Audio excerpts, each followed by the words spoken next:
Hello friends, welcome to my YouTube channel अजब गजब संसार। दोस्तों, आज इंदिरा एकादशी है, तो मैं आज आपको इंदिरा एकादशी के व्रत की कथा सुनाने जा रही हूँ।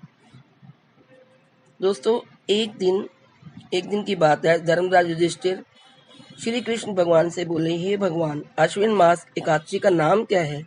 इसकी विधि तथा फल क्या है? सो कृपा करके कहिए। भगवान श्री कृष्ण कहने लगे कि इस एकादशी का नाम इंदिरा एकादशी है। यह एकादशी पापों को नष्ट करने वाली तथा पितरों को अधोगति से मुक्ति देने वाली होती है। हे राजन, ध्यान पूर्वक इसकी कथा सुनो।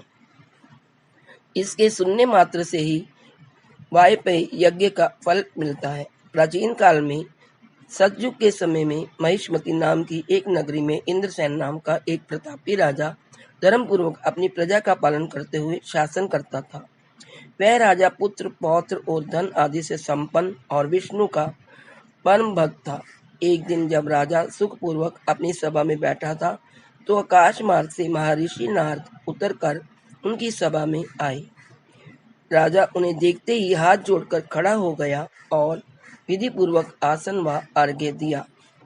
सुख से बैठकर मुनि ने राजा से पूछा कि हे राजन, आपके सातों अंग कुशल पूर्वक तो हैं? तुम्हारी बुद्धि धर्म में और तुम्हारा मन विष्णु भक्ति में तो रहता है। देव ऋषि नारद की ऐसी बातें सुनकर राजा ने कहा, हे महर्षि, आपकी कृपा से मेरे राज्य में सब कुशल है तथा मेरे यहाँ यज्ञ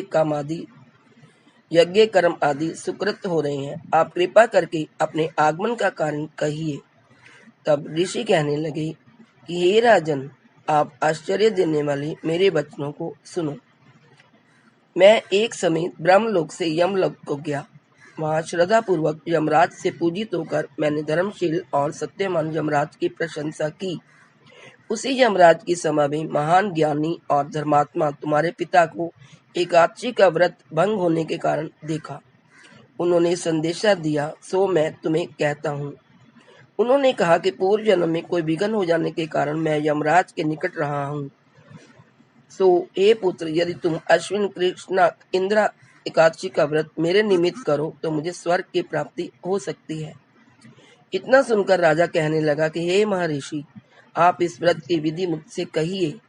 नारद जी कहने लगे, अश्विन माह की कृष्ण पक्ष की दशमी के दिन प्रातः काल श्रद्धा पूर्वक स्नान आदि से निवृत्त होकर पुनः दोपहर को नदी आदि में जाकर स्नान करें।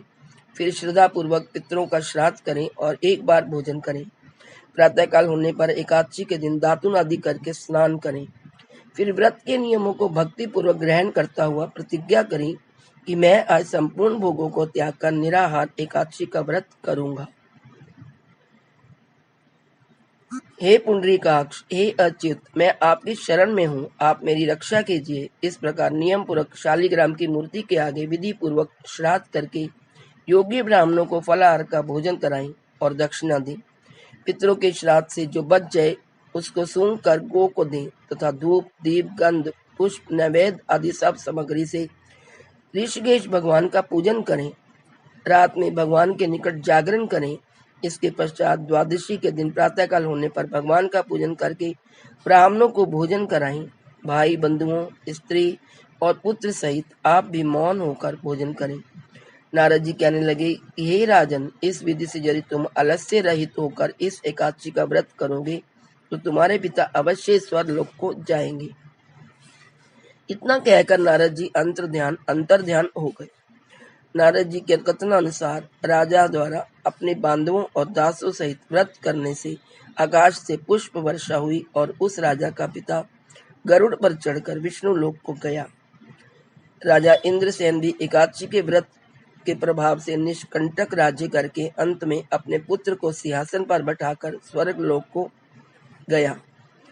हे युधिष्ठिर, यह इंदिरा एकादशी के व्रत का महात्म्य मैंने तुमसे कहा। इसके पढ़ने और सुनने से मनुष्य सब पापों से छूट जाते हैं और सब प्रकार के भोगों को भोगकर वैकुंठ को प्राप्त होते हैं। जय Shri Krishna. Please like, share and subscribe.